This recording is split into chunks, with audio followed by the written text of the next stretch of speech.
Do you read me over? Be advised, you are coming in weak and unreadable. Say again, Com Tower. This is Pacho. Do you read me over? Pacho, this is Com Tower. I read you Lima Charlie. Com Tower. Request permission to launch and commence the field op. Over. Stand by. Pacho, permission granted. I say again, permission granted. Roger that. Launching podcast in 3, 2.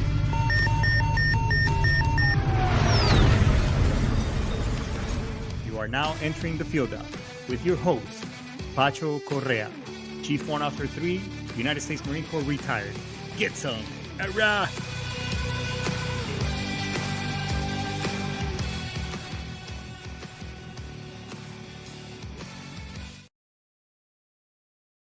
All right, get some. What's going on, everybody? Welcome back to the Field Op. Another great week is upon us, and you know what I always say: Friday night's Eve, baby Friday. But goddamn, it's almost the weekend. Hey, we got a really great show for you. We got an amazing guest. This individual has been doing a lot of good stuff for us, for our fellow veterans, and he has a personal story that we will get it. We'll dive deep into. But before we get into any of all that, let's go ahead and get all the pleasantries out of the way. Hey, when was the last time? Do you know what your financial independence number is? Well, let me tell you what that is. A lot of us, not doesn't matter here in America and everywhere else. Because I mean, just like every good jarhead, I've been to every climbing place. People think that retirement is a certain age. And that is far from the least. Retirement is a financial figure. What is that number? I don't know. That's a number that I can help you find out what it is. That financial figure is going to sustain you through the rest of your years after you stop working. Because the last thing you want to do is outlive your finances or your pension or your retirement. And then you find yourself years later having to re-enter the workforce. Yes, and that does also happen to veterans, especially if you don't learn how to live within your means and you only depend on a couple of things like your VA benefits as well as Social Security. So if you don't know what that number is and you need help putting some financial strategies together, give me a call. Let's have a quick conversation and implement some things that won't cost you anything. It's just a chat. And then if something makes sense that we can also add to your financial strategies, love to talk about it a little bit more deeper. So no pressure, no commitment. It's very easy. Just DM me on the show. You can also go to meetthemoneypro.com. My calendar is right there. There's a cool video you can watch for a couple of minutes, and then we can go from there. All right. The other thing that I also like to talk about is the fact that when was the last time you had a VA assessment, or were you happy with your original VA claim? Or percentage rating that you got. If so, I can help you with that as well. What I do is, in addition to putting financial strategies, I also help veterans with their VA claims. And unlike other what we call them claim sharks. I mean, I don't charge you an arm and a leg. All I ask is that hear my spiel. Let me help you out. We use AI. Same thing. I've helped several vets now along the way, and they're pretty happy with their returns. So if that's something that's interesting, because at the end of the day, you have to be able to, you can go in there. The system is very easy to use. I can show you. What I do is I show you how to fish and fish for yourselves. So that way, later in your career, if you want to reapply, whatever, you already know how to do all this. Very easy and simple, because you need to apply for your benefits. Period. You've given yourself mind, body, soul, and spirit to this mean green lean machine. It could be the Marine Corps, the Navy, the Army, Coast Guard, Space Force, whatever the case may be. And, these are your benefits that you rate. So as you get older, like all of us will do, things will start going sideways, and you want the VA to cover you so that we time Service Connect. All right. So that's pretty much all the pleasantries out of the way. Make sure you apply. Give me a call and I can help you all out. So, hey, look, this show is all about freedom of speech, the right to bear arms. I mean, I support it, and I still do. My oath has never expired. So, if you're a supporter of the Constitution, freedom of speech, even if we agree to disagree, like, subscribe, and follow. Hey, I got about over 7,500 of you on my Facebook feed. Why don't you do me a favor and do me a habu? That's a hook a brother up. Go on my other channels on YouTube, on TikTok. just like, subscribe, and follow. Help the analytics. Help your boy out. Can we do that for me, please? And yeah, and let's get all that stuff going. So hey, and if not, the very least, shout out to you, to Brian Coburn. He's right here on the show. You want to give this man a call because he's an amazing life coach. I mean, the guy, and I wouldn't be here where I am today if it wasn't for, for this Yoda wise man that he can help you. Want to write a book? He can help you. You want to get, start getting to social media and whatever else, this man can help you. So give him a call, shoot him a DM. You can find him on sitchradio.com, Brian Coburn on LinkedIn and many other different channels. Hit him up. He'll help you out. All right. So that's pretty much all the pleasantries. Today we're going to talk about, it's a very, it's a, obviously it's a, this show is very satirical. We talk a lot of trash about many different things. Even, hey, I was an officer myself. We talk about fellow officers too, because I mean, I worked for some pieces of work. Let's just leave it as that. But hey, today is a little bit more serious because we also do talk about some very serious stuff. Today we're going to talk about have a conversation with a Navy SEAL veteran, and he's a war call chair. His name is Mr. Frank Larkin, and we'll talk about the hidden brain injuries affecting veterans and the staggering suicide crisis, and how obviously the connection and antidote and the antidotes for isolation.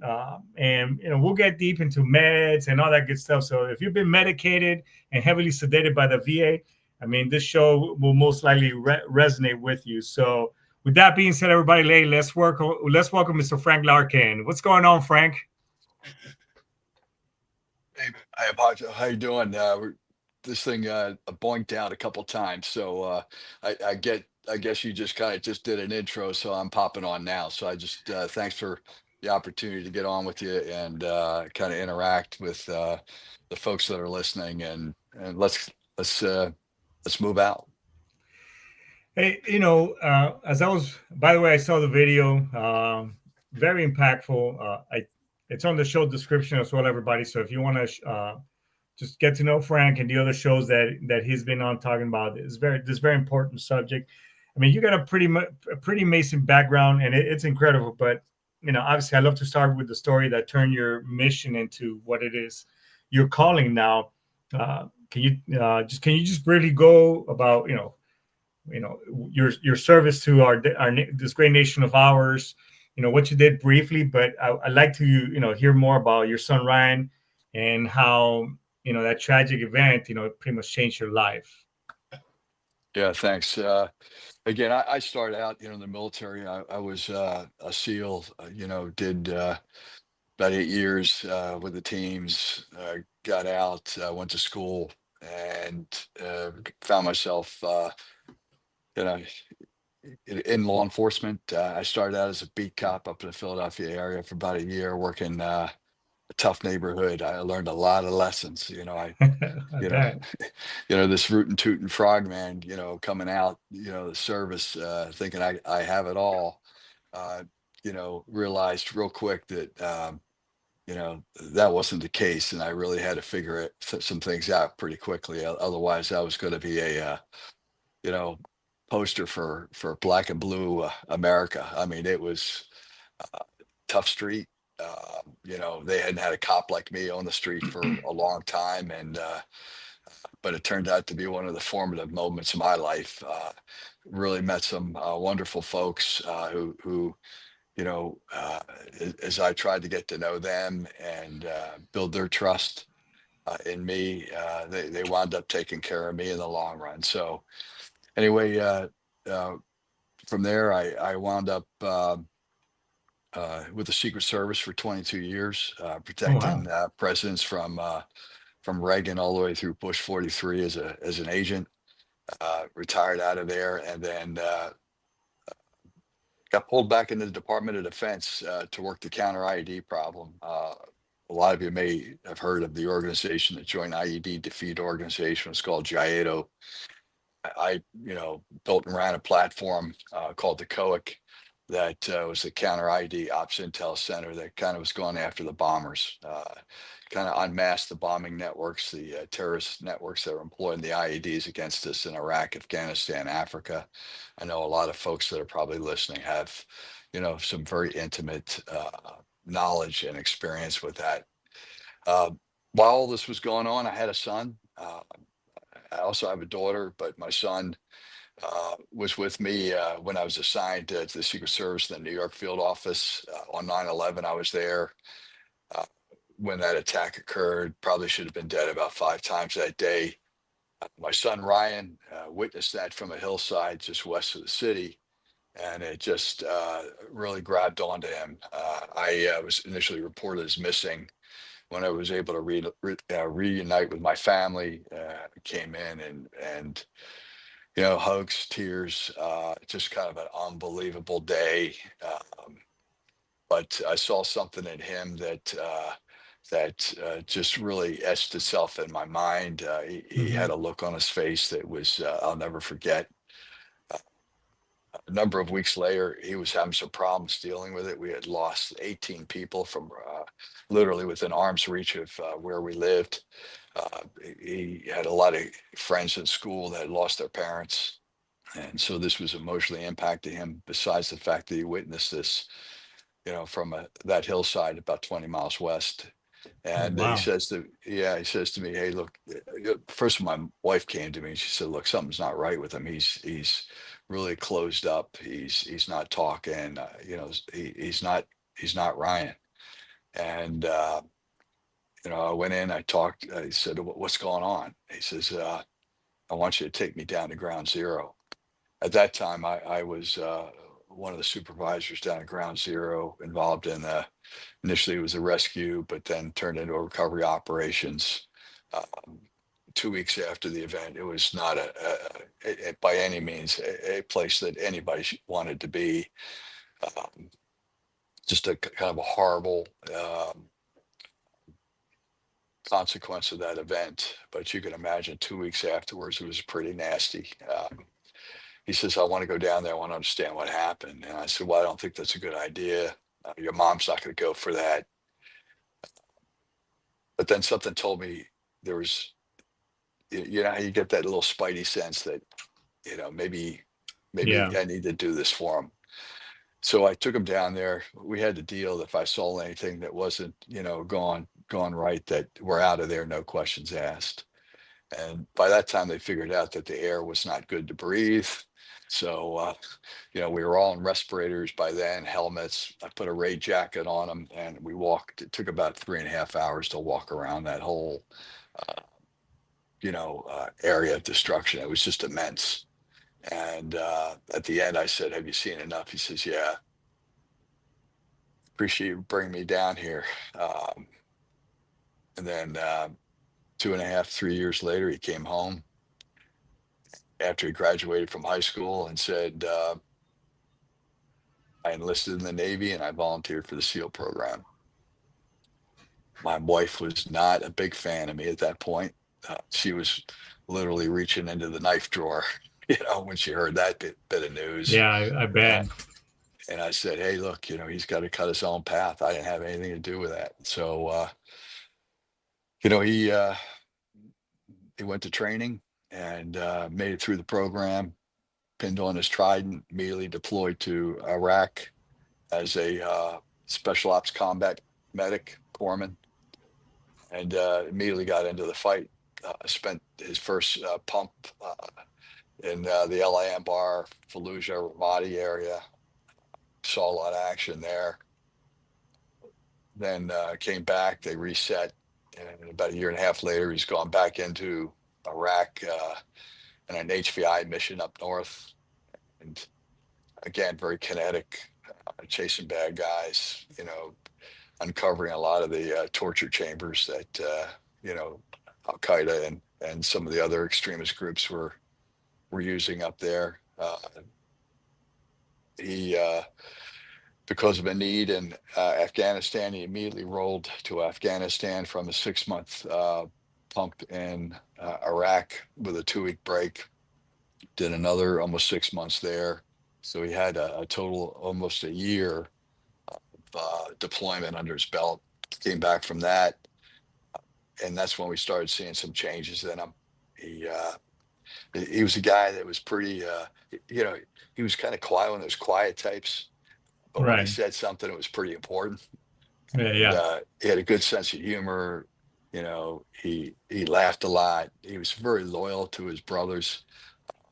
He almost to a fault, but and he had a really high bar of standards.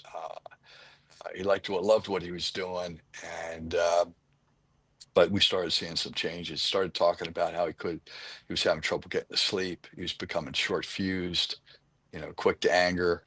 Yeah. He had a living girlfriend, 5 years that, that relationship started to crumble under some stress. I wound up going to sniper school, and then went back to Afghanistan for his fourth deployment into the Helmand area, as you know from the Marines, a real tough, area to do business. He was up in one of the combat outposts initially, and then they fell back to Leatherneck to operate, and Yeah. finished up there. As you know, that during that time frame, that was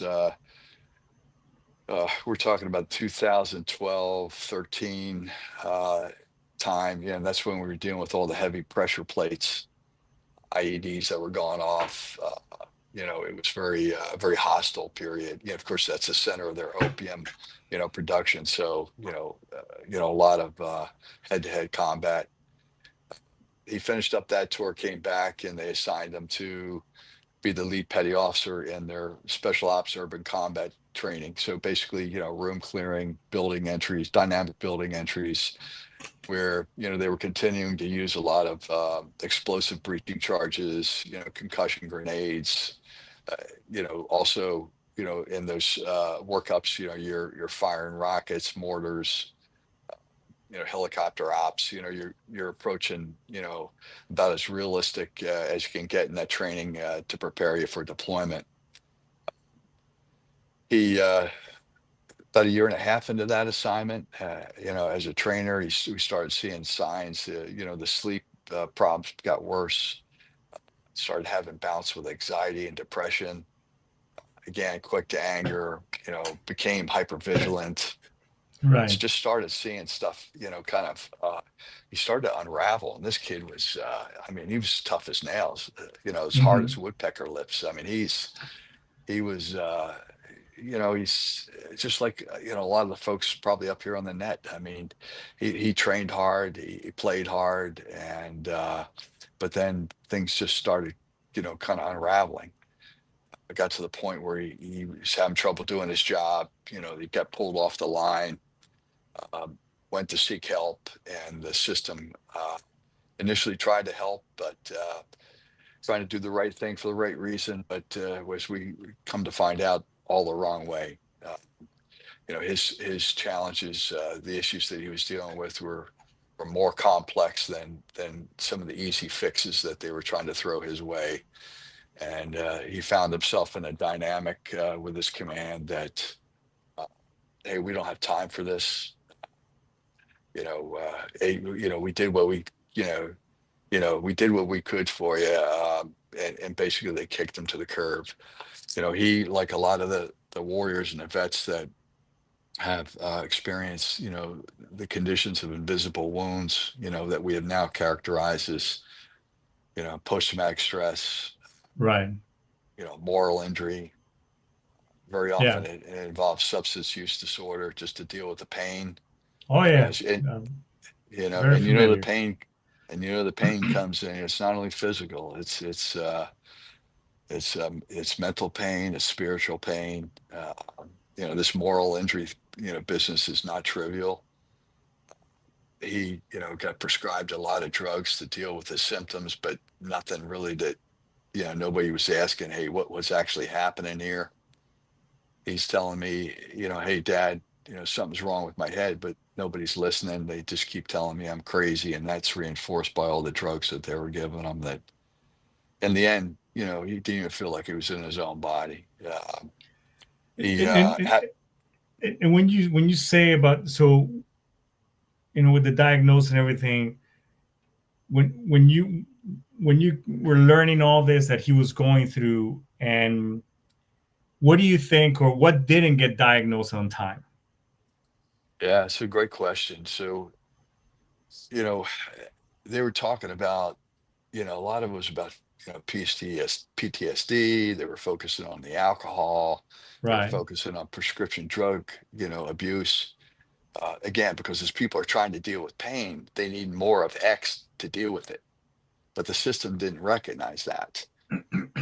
And not that there weren't some mental health complications. There is when we're talking about some of these conditions. But really they were, as we came to find out, missing the target in a big way. Uh, he had to leave the military. He honorably discharged with his trident. He was a career guy. He wanted to be a SEAL, and until Right. he was on that bullet train. He loved it, and unfortunately recognized that things weren't going well, and that he got himself into a dark place, started to isolate, left the service, got into VA care, which kind of turned into a shit show. He's struggling to basically get through the day, let alone get through the VA bureaucracy. We met a lot of nice people trying to do the right thing, like, again, for the right reason, maybe all the wrong way, within the VA system. They were just as frustrated with their own bureaucracy as we were. But we nugged through it. The drugs kept coming, and we're sitting around a fire one night, and he says, again, he reiterates, hey, something's wrong with my head, but nobody's listening. Every time I go in there, it's always about, hey, you having suicidal thoughts, you're doing this, you're doing that. They're running through a 20, 30-minute checklist, and then there's only about 15 minutes left to talk. And I'm just getting tired of it. I'm not getting anywhere. And so he says to me, look, I'm banged up inside. I don't know. I don't know. I don't think I'm going to live, all that long. And I said to him, "Nah, I'm here with you, brother. I'm a swim buddy." He says to me, "Look, I want you to promise if anything happens to me, I want my brain donated, for TBI research, for Reacher syndrome research." I said, "Hey, look, we're going to be okay. We're going to get through this." He says, "I just want you to promise me you'll do that." And I said, "I will, but that's not going to happen." I said, "You're thinking about hurting yourself." He says, "No, that's not. I'll never go that way." And sure enough, about a month and a half later, we came home and found that he'd taken his life in the basement of our home. He was wearing a SEAL Team 7 T-shirt, red, white, blue board shorts, and an illuminated shadow box with all his medals, ribbons, and insignias that he, had earned. And I'll tell you, hey, I've been through a lot. The big burden that I carry right now is I've had a career, 35, 40 years of rescuing other people, but in the end, I couldn't rescue my own son. And so we satisfied his wish, and we had his brain donated for a research project that was looking at the effects of blast exposure on the brain.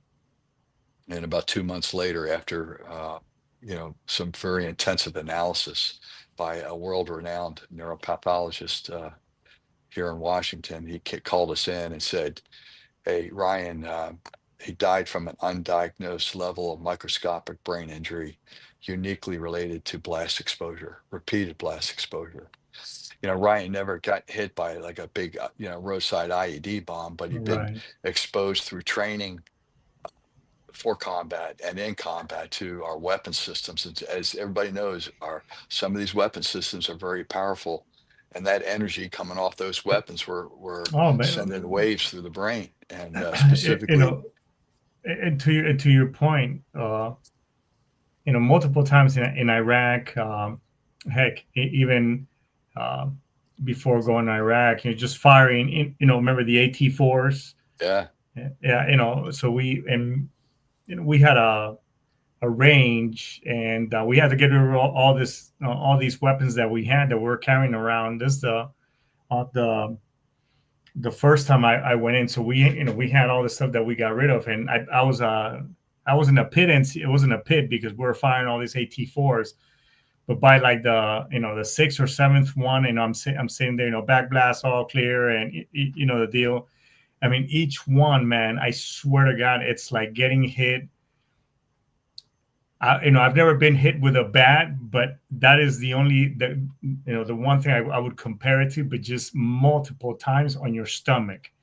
And you just, when you feel that, and you're just, you're right next, and obviously the hot zone is Yeah. 15 meters, you know.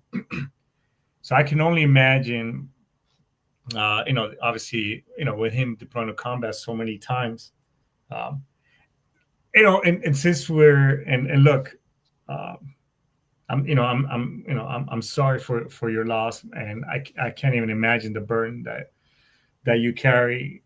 But do me a favor, for our listeners, can you explain what are blast wave? What exactly are blast wave injuries, and how do they affect the brain? Yeah. So great follow-on question. Um, so, you know, every explosive is going to result in a blast wave, an invisible wave that's coming off. It's not the particle stuff that you see, or the flash of fire. It's Right. it's that invisible wave that. And I'll tell you what. There's a great. If you, I'll take folks back a few years. There was a massive explosion in Lebanon at a fireworks factory, and it was profiled on the news over and over again. And and because the area was full of dust and so forth, when that thing lit off, you could see this invisible wave emanate from that blast zone. and Yes. and then came the debris, and then came the fire. And so it's that invisible wave that's passing through the brain. And what we're finding out now, from some recent research that broke this past year, as those blast waves are going in through the orbits of the eyes, the nose, and through the mouth, up underneath the chin, in the neck area, getting to the base of the brain, and in through the ear canals. And so those structures inside the brain, immediately behind the eyes, which are responsible for your executive functions, your emotions, your go no go, your they balance a lot of your neurochemicals, your hormones. This is, we've heard a lot about warriors coming back with high cortisol levels and low testosterone. you Right. know we hear about the sleep problems, where the sleep's regulated in the base of the brain, in the lower brain. So so as in Ryan's case, which, as we're seeing with a lot of other warriors that have been examined, and unfortunately examined post-mortem, because we still can't Right. see this level of injury in a living warrior. What we saw were scar tissue in these various sectors, which immediately explained some of the behavioral manifestations that we were seeing in him, and some of the other warriors. And as I would, tell Ryan's story, and other people would get to understand it, that had experienced the same thing, it was almost a layover. We could finish each other's sentences. For instance, wives that would say, "Hey, you know, Pacho, he's not the guy I married. He's changed, and he came into home off this last deployment, and man, all he does is he goes into the basement, and we don't even see him. We try to talk to him. He doesn't want to talk. He's just not interacting with the kids. What's going on? We're trying to get answers." And meanwhile, you find out that the warrior themselves is struggling with, here I was, I'm on the top of this peak, life's good, and all of a sudden I'm in this slide, and I can't stop. I'm not, Yeah. my command, everybody tells me, yeah, come on forward for, help if you need it. And so I come forward, and the next thing you know, it's being weaponized against me. you know, uh, Ah, and that leads to this new term that's lighting up now, called institutional betrayal. It's where these men and women, have, especially in the GWAT period, stepped up on the line, raised their right hand, and said, "Hey, I'm going to be part of the solution," like Ryan did. yeah. And so when you know they go forward, they do the things this nation's asked them to do. And when you look at what they've done as far as training and actual operations, how could they not get banged up? as a consequence of what this nation's asked them to do. And now they come back and they're asking for help. And, it's, they're not getting it. And No, and so then they feel betrayed. They feel that, this institution's let me down. I did everything for it. And now they're kicking me to the curb. and even so me growing up in the military, I started enlisted, became a warrant officer along the way, but even though it was, years later, it was more talked about, like, hey, if you need help, whatever, I was like, fuck that, because, how is this going to affect my Yeah. promotion, my this, my that. In my case, I mentioned to you, I had a plan. I was my plan was check out my 9 mil, go ride my bike to one of the ranges out in, if you're familiar with Camp Pendleton, the Pogus area, and pretty much do that. A friend intervened. He's been a guest on the show. I was taken to mental health, and right then and there, the first thing they do is they take your weapons card. And us warriors as a whole, how do we family, just like the whole, I guess, the romantic view. If anybody's ever watched, Full Metal Jacket, this is my rifle, this is my, and we had the Rifleman's Creed. All, I mean, but those are how we. It's kind of like a Spartan, shield and spear. The first thing when they took that weapons card, is, I'm here. I am, warrant officer at the time, at the top of my career. And when they said, hey, we need you to switch, it was like, what? And I mean, I even said, I'm like, what? You're going to take my weapon? What the fuck am I supposed to do? Right. It's like, you're stripped away, and you feel, luckily my commander called me back in, and, he said, Frank, you got a blank, because he called me Frank, you got a blank paycheck with me, go get help, but please don't do anything that, that we will be left with that bag behind. I'll say, no, sir. So, and you brought up a good point. So why is the military and the DoD as a whole falling short of detecting, or even treating these injuries, getting down to the root, versus just throwing pills at the problem? And by the way, I've been the recipient of many fucking pills, and you and I talked about it. But why are we falling? Or yeah, I say we as a whole. Why are we falling short instead of getting to a root bottom, and just throwing meds at the issue? Yeah, I think that, go back to that phrase, trying to do the right thing for the right reason, all the wrong way. And Yeah, when you don't have an idea of what you're dealing with, nor are you prioritizing any effort to understand what's going on, then you're going to continue to be in the dark, and you're going to be, fumbling through something like this. This is an insidious condition. If we're talking about these exposures coming off our weapon systems, and as we're finding out after talking to some of the veterans, from the global war on terror, 80% of that exposure was occurring in the training environment, not combat. hundred That was percent, an eye opener. Now it's 100% because we're not actively engaged, in a full frontal conflict. I mean, we still are sending units to different, conflict zones around the world, but not on the scale of Iraq and Afghanistan. So it's something that, we really need to. It's insidious. If it's contributing to, and there's really strong research coming out now about the relationship of TBI to suicidal ideation and the act of suicide. So if there is underlying exposure that's destroying the brain, and that's contributing to undiagnosed TBI, damn it, we got to get. I mean, that's a national security threat.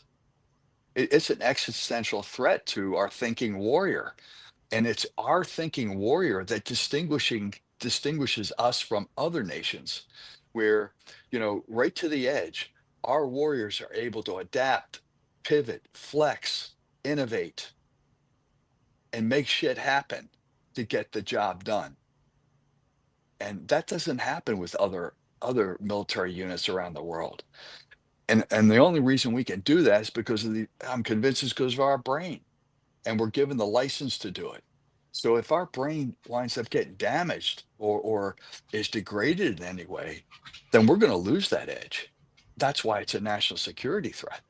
This is why we've got to pay attention to this. And I'll tell you why the DoD is scared shitless about this, because they're worried that this gets out, this is going to start impacting their recruitment, and more importantly, the retention of those folks that are at that, that E5, E6, E7 level, where they have gotten their trade craft, they've got leadership experience, they've got operational experience, they are the core of what we're doing.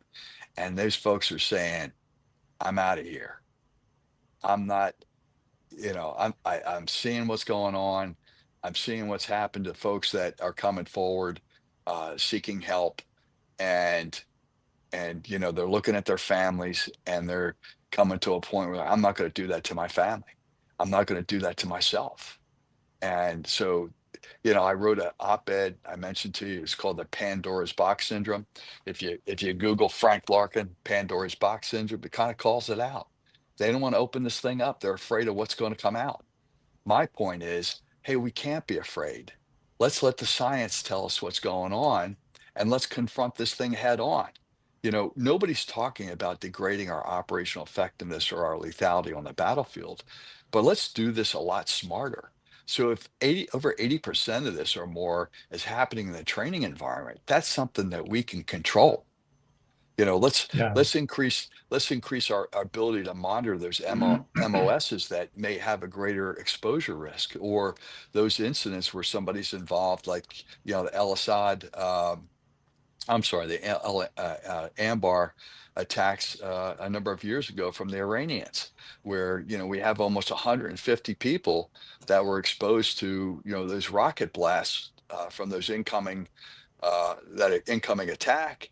And at first nobody was taking it serious. They're not hurt. Well, they were hurt. They were hurt from being exposed to these blast waves, and almost 150 of our folks there that have had to seek follow-on care. So, I think the Department of Defense, I mean, they're starting now to kind of, I get a sense of taking this seriously, especially when the special ops community. We've lost too many within the special ops community from all the branches to suicide. This is an unattainable condition. This is at epidemic levels, and this is why I believe they're finally, taking a look at what's happening here. The problem is we have to battle the culture both within DoD and the VA. If not invented here, we don't want to hear about it.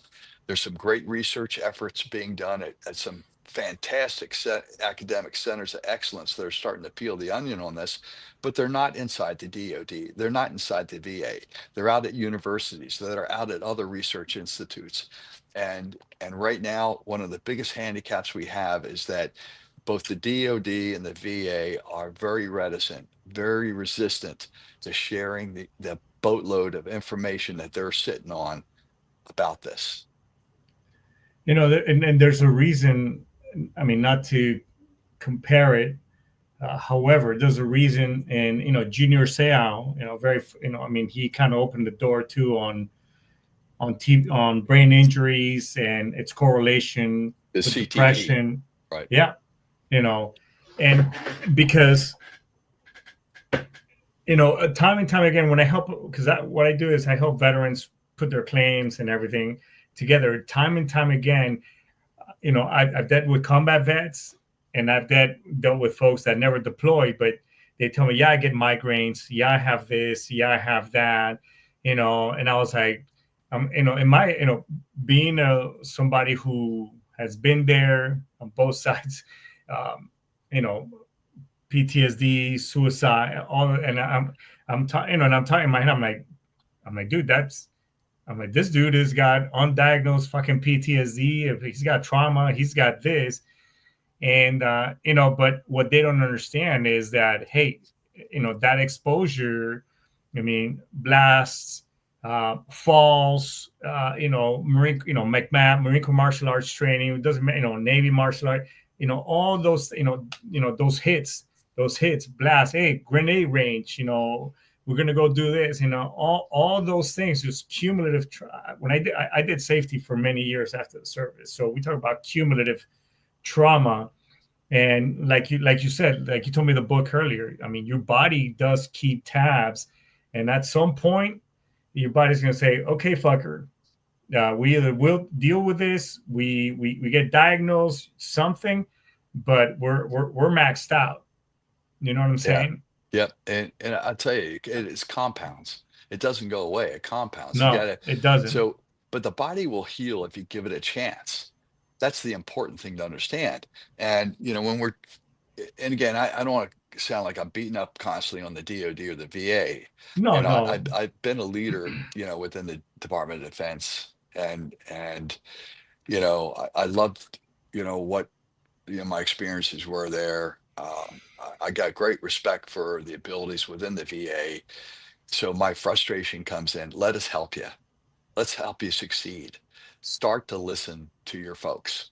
Start to listen to these warriors and these veterans, because again, the key is in, we can't be afraid of the science. We can't be afraid to engage. One of the big things I hear from the veterans is that, nobody's listening to me. And a lot of it, and as you start peeling that onion, well, why is that? Well, every time I go in there, I got to repeat my story. I'm seeing a different person. I'm doing this, I'm doing that. Their records management system in the VA is a shit show. And, Yeah, and it and they've is. been trying to modernize it for decades now. And I don't know, I think they're starting to make some progress, but something is, everybody says, well, record system, what's the, you know, why is that so important? Well, it's important because it captures your life. It's your history. There's nothing worse than, you're going to go get help and you've been in there, you've been telling your story, and then you come back and they want you to tell it all over again. And after a while, you just say, hey man, these people aren't listening. And so what happens is that, you know, the, when we share intimate information, it's shared because of trust that's built on relationships. And and if that starts to erode, then you start to become disenfranchised from that, you know, contact. And people start drifting to dark places and become isolated. And the issue of isolation, I mean, I'm part of an organization right now called Warrior Call. Yeah, I was going to ask you about that. Yeah, How yeah, did and tell and me a little bit and about what how it started yeah, and what you but guys but do? but we can get into that. But it's really to combat this problem of isolation, which is related to so many things. When you separate from your tribe, you become isolated. Nothing good Yeah. comes out of that. So No, and and to your point, there's just so many things that, and not to again beat all the all these organizations, just that we're still not meeting the mark. There should be a correlation that, hey, just like 180 days before end of active service, you EAS, that just like you put a VA claim 180 days out, then there should be a transition that, hey, your medical record book and your Alta notes, we use the Navy obviously for medical, your Alta notes, all that stuff is now shared and transferred to the VA so they can access it. Because part of checking out, we all know that you got to go to medical, then you got to go, make copies of your medical records, and then, when I was years later, now you also get on a disk your core, the notes in the system, but still, I mean, it should just be that transition. That way, that VA person can go in there. Oh, hey, let's get you this. Oh, I see that you have blast exposures. Blah blah blah. So I don't know. I think there should be a better transition on the way out and make that connection, so that way we don't get frustrated and we don't get lost in the system. yeah, Tell me you right hit quick about what. Sorry. yeah, you hit the nail on the head. I mean, it's really losing. we don't need all the fancy technology to tell us that somebody with an operational record, a training record, has been through all this stuff, and we should take a hard look at the possibility that they may be dealing with a traumatic brain injury, or look at some of their exposure experience that may lend itself to PTSD, substance use disorder. I mean, this is it's about the holistic approach of understanding what that individual has gone through. It's not one size fits all, it's one size fits one. And how do you come up with a precision, plan for that individual so that, again, we can move them forward in the right direction? Yeah, it's just what's again, and the question is, how can we collectively, what can we do as advocates of our brothers and sisters to Yeah. start bringing in reform and change? Well, let's start with the basics without getting too far down the road into the complex Yeah, shit. So Warrior Call, it's a national effort where we're just trying to change some behaviors. And this is something that we can do within our own ranks, let alone, expand it and deputize our families and our friends. It's simply make a call to somebody that you've served with in uniform, whether military, first responder, because you got to remember our first responders are our domestic warriors. And a lot of our domestic warriors were also our military warriors who transitioned into right. that role. And this issue of transition, as you alluded to, is not trivial. I mean, you're leaving something that and how you leave that really determines how you're going to land. If you're leaving on good terms and you got a plan and so forth, your glide slope is you're gonna have a soft landing in a good spot and things will be good.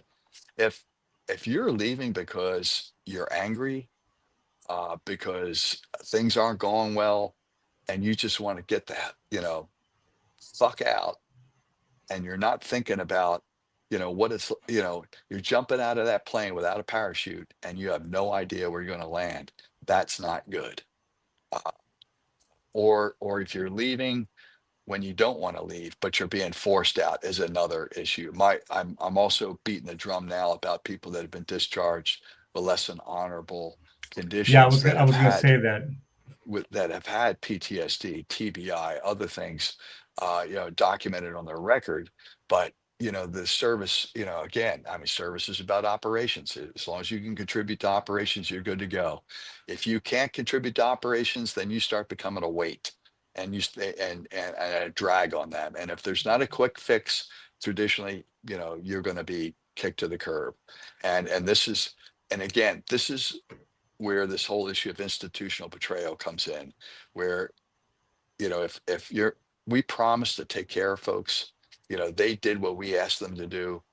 We said that we would be there for them. And then in the end, we've left too many behind. And that's what the Warrior Call piece is all about, is trying to get our arms around, our hooks into those folks that have drifted away because they've lost confidence, they've lost trust. And as simply as you make a call to somebody that you've known, you don't even have to know them. Just, hey, somebody just to, connect with. You take a call from them, and sometimes those calls come at inconvenient, inopportune times, and then you have an honest conversation. Hey, Pacho, hey, how you doing, man? I was just going, through my phone. I saw your name. I know we haven't talked in a couple years. Hell, I thought I'd give you a call. How you doing?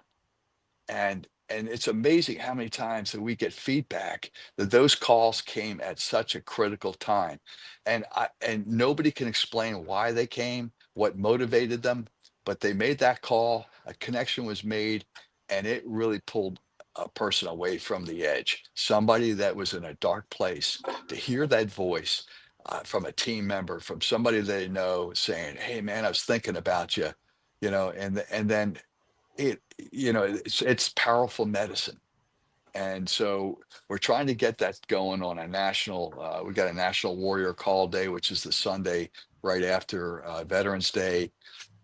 But we want that behavior to go on constantly. But it's amazing. we're all tribal in nature, especially those of us that have served in uniform. And when you get separated from that tribe, it goes to this transition, risk again. Things happen. We can still keep the tribe connected even though we're transitioning out. And that's what we're kind of talking about. That's what you're doing with this podcast. You're trying to keep people connected, whether, thicken up that tissue that kind of keeps us together. Because as we find out, as we talk to others, we find out that, hey, I'm not alone. I'm There's other people here that are like me. And there's nothing more powerful than that. But you're not alone, and there is hope. If anybody walks away from this today, just know that people are working on this. There is hope. Stay with us and help us reach out to others. Man, it's important. I don't know if you guys did, guardian angel. We used to do this thing, I am your guardian angel, or your battle buddy. One thing that I do is a buddy check, and on the show, just kind of like doing, checking up on your Yeah. buddy. Hey, your gear. Remember how we used to do before going out? Hey, from head to toe, we'll do a buddy check. Hey, your shit is on. Hey, helmet, doon, gear check, right? Hey, turn around, bitch. You're like, okay, hey, good to go. So, you cinch up, whatever was loose. All right, let's, boom. Weapons check, lock and load, let's go, right? I also do this thing usually at the end of the show. I say, hey, when was the last, if you've been struggling with, kind of like it's my outro. I want to say, if you haven't heard from a buddy, your homework for this weekend is, hey, do a buddy check. Hey, how the fuck are you? Call them, again, being the jargon, hey, call him a little bitch. Hey, what's up, bitch? That's how I call my friend. Hey, what's up, bitch? What are you doing? And hey, man, how we're like, hey, what the fuck, man? And it's. But you're right. Those calls, I'm hoping that when I make those calls, that hopefully I caught it, whatever it is that they got going on, and that just by me, calling them a little bitch or a pussy every other word, that they're just kind of giggling like, fuck, man, this dude, why is he calling me right now? But hey, thanks, man. You know what I'm saying? Oh, So there's nothing like a freaking Master Chief or a gunny crawling up your ass, still telling you, hey, get your head on. yeah, I mean, that's what I'm talking about. I mean, it's and this is pervasive. This is an issue that goes, I'm telling you, from E1 all the way up to flag officers. This is everybody, is susceptible, and it's not weakness, but remember, it's a consequence of what this nation's asked you to do. And you very well may be injured. You're not crazy, And so let's help you heal. Let's get you back into the tribe. Let's figure this out. How many times were you set on a job and the guidance you got was get in there and figure it out. figure the Get it fuck done. out. 5-0. Fuck yes. Frank, where can people learn more about Warrior Call and support the mission? Warriorcall.org. It's real easy. And again, simple as picking up this phone right here. We all got them, or doing a drive-by on somebody. Listen to your spidey senses. Sometimes there's transmissions we get. I don't want to sound like, not like I'm out there, but you know the deal. No, Sometimes that shit works, man. I believe in all you that. get this feeling like, hey, I'm going to call them, or I'm going to drive by and see how they're doing, and have that honest conversation. And if you sense something's not right, then let's get them lashed up with, stay with them. Let's get them lashed up to get some help. And the VA, I'll tell you what, there's a lot of really good programs, but sometimes, you need help getting through that. And the biggest thing is they're not alone, and there is hope. Stay with us. Frank, thanks so much for your time. You're doing God. In my opinion, you're doing God's work out there, and keeping our brothers and sisters still plugged in.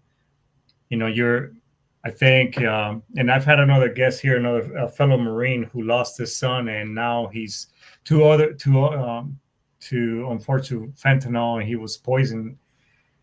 So I'm a firm believer that you're doing, what you're doing. It's you're doing it for Ryan, with Ryan at the same time, and being that glued and bringing and highlighting issues like this, because it's important. I mean, if we don't do it and advocate for ourselves, nobody else will. You know what I'm saying? Yeah, and he's here with me. I mean, this stuff that's coming out of my mouth is a lot of it's him talking through me. And I at some point I'm going to see him one day again, and I don't want to disappoint him. Failure's not an option. So we just got to get this done. And we're losing too many every day, and it's way undercounted. They're playing with the numbers, but one is too many. One is too many. 100%, man. Frank, thanks so much for your service. Thanks so much for your time. Don't pop off after the show. We'll chat a little bit more. All right, brother. Thank you so much. Yeah, I want to thank you and your listeners too, and thank you for what you've done for us and continue to do. But again, help us out here. You're part of the solution. Oh no, we'll definitely bring you back, and we'll expand more on this, brother. Thank you, man. Hey, everybody. Well, hey, that was an amazing show. If you have any questions, you want to support the cause, you want to get a hold of Frank. You could go to warriorcall.org. It's all in the show description. Make sure you go in there, ask questions. Let's advocate. Let's all gather together, because, like he said, it's one is too many. And while all these challenges and push-ups and all this other shit that we got going on in support of veterans, which, by the way, we really appreciate it, it's still not going to bring that one individual back.